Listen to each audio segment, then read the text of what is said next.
Yeah, check out my Sirrus 4.0. Specialized Sirrus 4.0. Yeah. Right? Yeah. I know you guys are looking for videos on YouTube about the Sirrus 4.0. Here it is. Here it is. Here it is. It is June, I believe it's the 27th right now. You know, I got this bike on May the 20th. And I'm on my third trip to the repair shop with this bike. Right? Got it in May. It's now June. I had it for about 36 days, man. 36 days. First problem, some kind of squeak in the wheel up here in the front with the brakes squeaking. Took it back to the shop and said about getting that fixed. Shop advised they put it on the stand and fiddled around with it, got it to stop, and he said if it does it again, bring it back, they'll fix it. And sure enough, it was doing it again. And come to find out, the problem wasn't really the brakes. It was this little Allen screw over here that was loose, and the front wheel almost fell off on the next ride. Okay, now since I've tightened up this screw, the wheel has not given me any problem at all. It hasn't loosened, hasn't given me any problem. So that leads me to believe that whoever put the bike together did not tighten up the screw. Okay, fine. But I know you're supposed to do your safety check before you ride your bike, so I guess that's my fault, right? Whatever. So now, the second time, the gears aren't changing right. At this time, I got like maybe 100 miles on this bike. The gears aren't changing, which I might understand. It's, maybe the the break-in period or whatever the case may be with the bike. You need to take it back to the shop and get it readjusted. But anyway, slow speed, climbing the hill. The gears decide that they want to change into another gear, and then the chain pops off, and down I go, clipped into the pedals. Luckily, I am a professional faller, so I did not get hurt. I'm a pro faller. So take it back to the shop. Okay. Take it back to the shop. They, adjust the gears and all this and all of that. And when I dropped it off, I told the guy that I was having like that the bike was also making funny sounds when you're putting a lot of pressure on the cranks when you're pedaling. For example, uphill or downhill in a high gear, or you're standing up pedaling, it was making a funny noise. So picked up the bike a couple days ago, right? Picked up the bike. Go for a ride today. Small ride, a little 10-mile ride, right? 10-mile ride. I'm almost home. I'm about a mile and a half away from home, and guess what? The goddamn crank arm falls off of the bike. I've had quite a few bikes, and I've never had a crank arm fall off of the bike. Crank arm's off. Now, mind you, I am crossing the street. I'm crossing the street, okay? I get off the bike, I'm crossing the street. I jump on, pedal across the street. Soon as I get across the street, I did not lock into the clips. The damn pedal, I'm talking about, as soon as I hit the curb, the pedal falls off in the gutter. So, luckily, I was crossing the street. Luckily, I was not cranking down the hill or up the hill or anywhere else or doing anything else. Luckily, I wasn't locked in the clips, right? Luckily, I wasn't, right? Because who knows what would happen then when the pedal falls off and I'm sitting there cranking on this thing, right? So now, I got a 1.5 mile walk home. A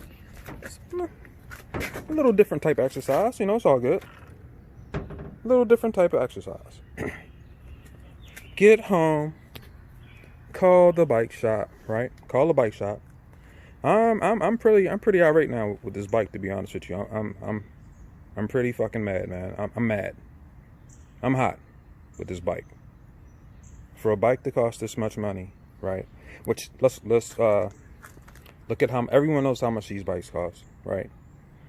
I could have gone to Walmart and got me one of the Walmart or Target specials, and if I was having these problems, I would understand. But for me to pay the amount that I pay for this bike, I should not be having these problems. Now, this is not the most expensive bike in the world. You know, people can spend $10,000, $8,000, $6,000, $5,000 on a bike, but this bike is at the price point where the nonsense that's occurring to this bike should not be occurring to this bike. So, of course, I called the bike shop, let them know what happened, and lo and behold, guess what? Specialized has a recall on these bikes for the crankshaft. Okay? But goddamn it, I just picked the bike up a couple days ago. No one told me anything about there was a recall on this bike. Huh? So, what am I supposed to do with this bike now? The bike shop says bring the bike back. But Specialized hasn't given out any information as far as what the fix is going to be for the bike. So how long is the bike going to be in the bike shop? That's the question, right? And I guess I'll find out tomorrow how long my bike is going to be sitting in limbo at the bike shop with all the other hundreds of bikes, because you know, since the coronavirus hit, everyone is riding bikes, including myself. That's why I have a new bike, right? And the bike shops are filled to capacity with bikes for repairs. Now this bike is going to be sitting in the bike shop, taking up space, waiting for Specialized to come up with a fix for this nonsense right here. To be honest with you, I don't even want this bike. I don't want it. I don't want it. So I'm taking it back tomorrow with the thought of returning it, and I won't have a bike at all if I gotta, wait for 30 days for Specialized to come up with a fix for this bike, because obviously there's something wrong with the crank. So what are they gonna do? Send out new cranks? How long is that gonna take, right? So you already know with the coronavirus that Specialized they already said they're home, their employees are home, and yeah, I understand that it's coronavirus, right? Everybody's home. So, but here we go. Now that looks thrashed in there. That looks tore up in there to me. I could be wrong, but it looks stripped up to me. It looks stripped. It does not look like that is going to be rock solid if it's reinstalled. It doesn't look that way to me. It does not look that way.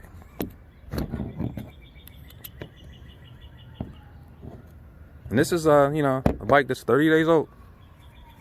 30-day-old bike, man. 30-day-old high-tech bike. I mean, I should have just went to Dick's, Kmart. Kmart's out of business, so I don't think I could have went there. Target, Walmart, Sam's Club somewhere, BJ's Wholesale Club, and bought me a damn bike for $200-$300. And if I was having these kind of problems out of the bike, I would understand why. But this bike costs too much money to be having these kind of problems, man. Too much money. So if you were thinking about buying this bike, you can't right now because they're not allowed to sell them.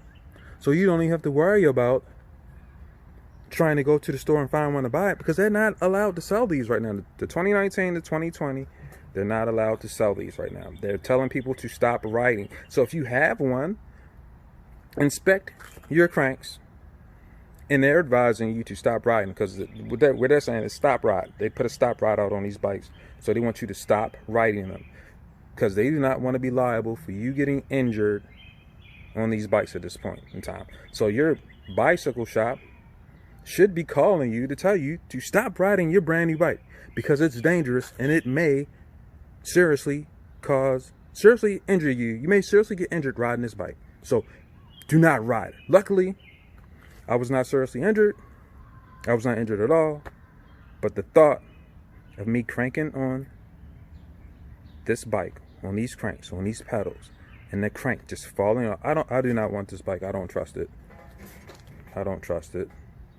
I don't trust it. I'm gonna just get me a cheapie, or maybe I don't know what I'm gonna do, but I don't trust this bike, man. I don't. So whatever the case may be, y'all be safe out there. Y'all ride hard, ride safe. And if you're riding this bike again, get off of it. Don't ride it. Don't chance it. Or at least make sure you inspect your cranks. Even if you inspect them, because these cranks actually say that they're supposed to be tightened with, to, what does it say? 12 to 14 Nm by a torque wrench, right? So these have to be torqued down. So if you don't have a torque wrench home and you're messing around with it, you got to make sure it's at the right torque, or it could slip off anyway. So my suggestion is just don't even ride the damn bike. Just don't ride it.